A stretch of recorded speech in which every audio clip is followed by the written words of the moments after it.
Today, a draft of data center regulations for Louisville is 5 months overdue. Last September, Metro Council voted for the draft. Such a big issue for our community, and city planners said they'd be ready for a vote in January. Our Ian Hardwitt is here. He's been following data centers for over a year now. And Ian, what's the holdup here? What did you discover today?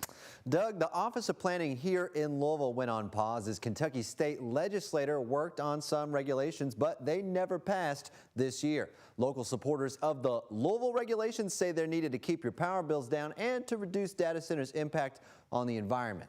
As it stands right now, we have nothing in place to protect us from another one sneaking in. Councilwoman Shamika Parrish-Wright voted for a draft of data center regulations last September. Now they're 141 days overdue. I think this is something we can't dance around with. The city's planning commission would ultimately decide if the regulations are adopted. Back in March, the commission approved plans for a hyperscale data center on Campground Road in southwest Louisville. At full capacity, it's set to consume as much electricity as 68% of LG&E's Louisville customers, which the company says it's prepared for. The people just are worried that they have no say, and so we're their last line of defense. Louisville's Office of Planning told the council it would look at peer cities like Phoenix, Arizona for regulatory inspiration.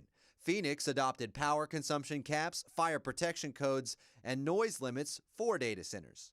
A report released today from Kentucky's Energy Planning Inventory Commission says data centers will drive up the monthly cost of electricity in Virginia by $14 to $37 a month over the next 14 years.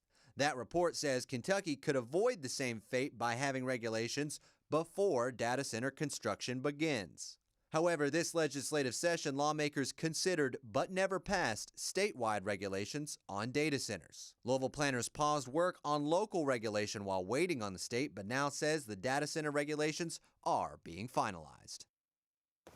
Developers for that big data center in southwest Louisville commissioned a study saying the center will bring $68 million a year in local tax revenue and over 200 permanent jobs. Reporting here live in studio, I'm Ian Hardwitt on your side.